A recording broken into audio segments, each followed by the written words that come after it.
Vizianagaram yes society సహకారంతో పుష్పగిరి కంటి ఆసుపత్రి ఆధ్వర్యంలో గుమ్మ లక్ష్మీపురం మండలం నెల్లికిక్కవ పంచాయతీ వాడపుట్టి దొడ్డు కల్లు పంచాయతీ కొత్తవలస గ్రామాలలో నిర్వహించిన ఉచిత నేత్ర వైద్య శిబిరంలో మొత్తం 184 మందికి కంటి తనిఖీలు నిర్వహించగా 43 మందిని శస్త్రచికిత్స నిమిత్తం విజయనగరం తీసుకుని వెళ్లడం జరిగిందని, వీరికి శస్త్రచికిత్స పూర్తి చేసి తగిన మందులు కళ్లద్దాలు ఉచితంగా ఇచ్చి 3 రోజుల తర్వాత తిరిగి స్వస్థలాలకు దిగబట్టడం జరుగుతుందని పుష్పగిరి సిఎస్ఆర్ మేనేజర్ రమాదేవి అన్నారు. కంటి వైద్య శిబిరం ఏర్పాటుకు సహకరించిన ఎస్ సొసైటీ వారికి స్థానిక నెల్లికిక్కవ పంచాయతీ సర్పంచ్ సోములు, స్థానిక యువజన సంఘం సభ్యులు పువ్వుల హరీష్, జయరాజ్, రవి ప్రత్యేక ధన్యవాదాలు తెలిపారు. రాబోవు రోజులలో మారుమూల గిరిజన గ్రామాల్లో మరిన్ని శిబిరాలు నిర్వహిస్తామని చెప్పారు.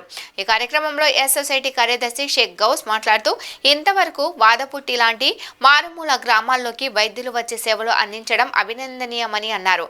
ఈ కార్యక్రమంలో ఉమర్, మౌనిక మరియు సిబ్బంది పాల్గొన్నారు.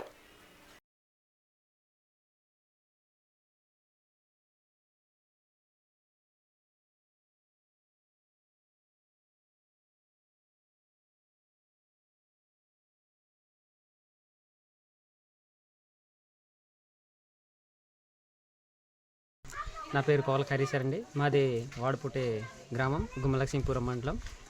మా గ్రామంలో ఈరోజు కంటి శిబిరం అనే కార్యక్రమం అయితే పుష్పగిరి హాస్పిటల్ విజయనగరం నుండి అయితే రావడం జరిగింది. సో మా గ్రామ ప్రజలకి అందరికీ కంటి తనిఖీలైతే చేయడం జరిగింది. కొందరికి ఆపరేషన్ కనేసి తీసుకెళ్ళడం అయితే జరుగుతుంది. కాబట్టి వాళ్ళకి ఫ్రీగానే ఆపరేషన్ చేయడం